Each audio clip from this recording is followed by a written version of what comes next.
In every family attic, there are boxes of forgotten memories, but what Ethan found was no ordinary relic. A broken toy soldier, missing an arm, carried a secret note that whispered of betrayal, disappearance, and a brother lost to time. His grandfather's silence wasn't just grief, it was hiding the truth. As Ethan dug deeper, the attic's shadows grew darker, and every clue pulled him closer to a chilling mystery. Because sometimes, the smallest toy can unlock the biggest secrets. The rain had just stopped when Ethan Miller, a curious 10-year-old boy, decided to sneak into his grandfather's attic. The whole house smelled of damp wood, and the faint flicker of candlelight guided him up the creaky staircase. The attic was a place he had always been warned to avoid. Its wooden beams groaned with age, and cobwebs clung to every corner. Dust floated in the air like tiny ghosts.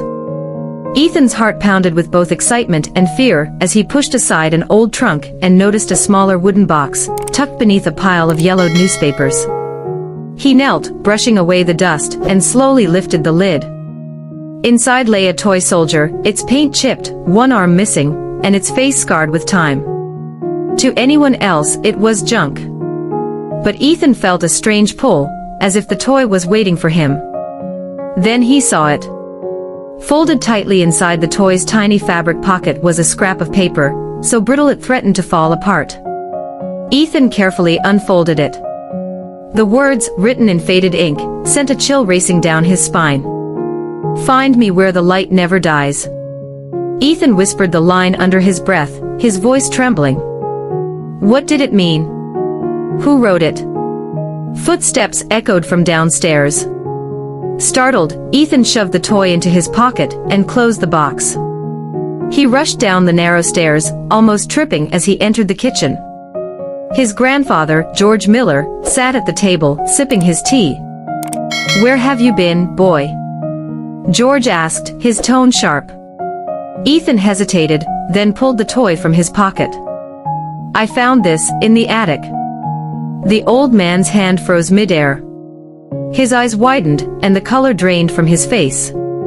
He snatched the toy soldier so quickly that Ethan flinched. "You shouldn't have touched this," George muttered, his voice shaking. His hands trembled as he held the toy, as though it carried the weight of something far heavier than wood and paint. "Why?" "It's just a toy," Ethan insisted. George's jaw tightened. His eyes glistened for a moment, then hardened. "No, Ethan. Some things should remain buried." He stood abruptly and stormed out of the room, leaving Ethan alone with more questions than answers. That night, lying in bed, Ethan couldn't sleep. The attic, the toy, the cryptic note, all of it gnawed at his mind. Why had his grandfather been so afraid? And what secret could a broken toy possibly hold? Ethan clenched his fists beneath the blanket. Whatever the truth was, he was going to find it.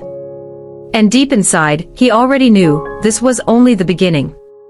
The following afternoon, while his mother was busy in the kitchen, and his grandfather dozed off in the armchair, Ethan tiptoed back into the attic. His heart thudded with every step. The toy soldier had been taken away, but the mystery still gnawed at him. The attic smelled of mold and old secrets. Dust danced in the sunlight seeping through a cracked window. Ethan searched the corner where he had found the wooden box. To his surprise, the box was still there, empty. But something caught his eye. The toy's missing arm lay wedged between two floorboards. He tugged at it carefully. The wooden arm wasn't hollow, yet inside, something rattled. Ethan pried open the tiny crack, and a thin metallic object slid out. A rusted brass key. His pulse quickened. Attached to the key with a piece of thread was another scrap of paper. Faded words crawled across it in shaky handwriting. Thomas didn't run away. He was taken. Ethan froze. Thomas. The name he had heard only in whispers. His grandfather's younger brother, the one who had supposedly disappeared as a child, never to be found again. The boy's fingers trembled as he stuffed the note and key into his pocket. A cold breeze swept through the attic, making the rafters groan. Ethan couldn't shake the feeling that someone, or something, was watching him. That night, when the house fell silent, Ethan pulled out the key. It was small, the kind that might fit a diary or a locked chest.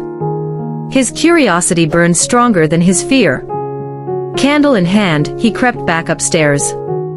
At the far end of the attic stood a tall wardrobe, its door secured with a tiny brass lock. Ethan slid the key into it, and with a faint click, the lock gave way. The hinges groaned as the door creaked open, revealing shelves cluttered with moth-eaten blankets and broken trinkets. But tucked behind them, wrapped in brittle cloth, was a leather-bound book. The cover read, "Property of Thomas Miller." Ethan's breath caught. His hands shook as he opened it. The first pages were harmless, childlike scribbles, drawings of toy soldiers, and notes about school and games. But the handwriting grew darker, sharper as the pages turned.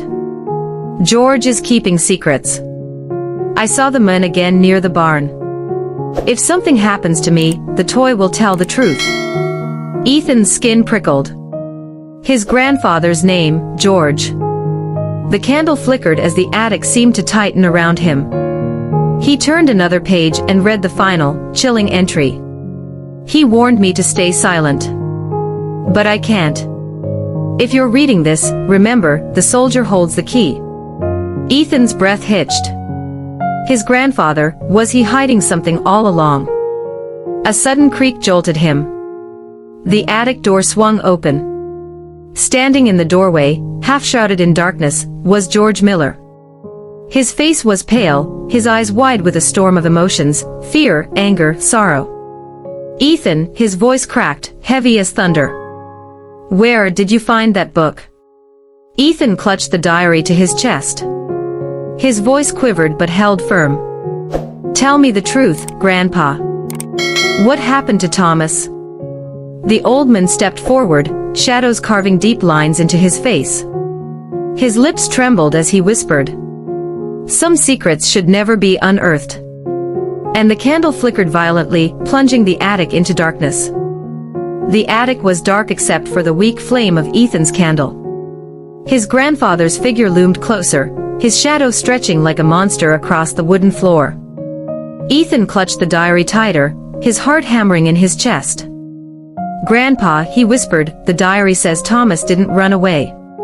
He was taken." George Miller froze, his breath ragged. His hands trembled as he lowered himself onto an old trunk. The silence was unbearable, broken only by the faint drip of rain outside. "I've carried this burden for 60 years, George said finally, his voice hollow. "Thomas wasn't just my brother, he was my best friend.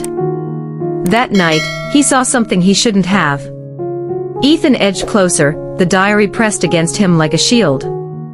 What did he see? George's eyes glistened in the candlelight. "A man. A stranger who had been pressuring our family to sell the land. Thomas saw him sneaking near the barn. He threatened to expose him. That very night, Thomas vanished." Ethan's blood ran cold. "And you never told anyone?" "I was 12, George's voice cracked. "I was scared. I thought it was my fault. I thought if I'd stayed with him, he'd still be alive. So I buried it. The toy soldier was the last thing he had touched. I couldn't let it go." Tears welled in Ethan's eyes. For the first time, he saw his grandfather not as a stern, distant man, but as a boy who had never stopped grieving. Suddenly, Ethan remembered the map-like sketch in the diary. He flipped to the final page and showed it to George. "What about this?" "It points to the old well behind the fields." George's eyes widened. For a long moment he said nothing. Then, with a trembling nod, he whispered, "Bring the lantern. We're going." The night was thick with fog as they crossed the fields. The well stood silent, covered by rotting boards. Together they pried the wood away. Beneath, hidden in the darkness, was a small metal box, rusted but intact. George's hand shook as he opened it. Inside lay a faded photograph of two smiling boys, George and Thomas. Beside it, a torn piece of cloth and a note, the ink smudged but legible. "I was never lost. If you find this, remember, I loved you, George." George collapsed to his knees, clutching the note to his chest. His sobs echoed into the night, raw and unrestrained. Ethan wrapped his arms around him, whispering, "He never blamed you. He wanted you to know." The broken toy soldier was placed gently atop the box, its missing arm no longer a flaw, but a mark of truth and memory. For the first time in decades, George lifted his head, his face lined with grief yet softened with relief. The secret was no longer his alone. And as Ethan held his grandfather's hand, he realized that sometimes, even the most broken gifts carry the power to heal.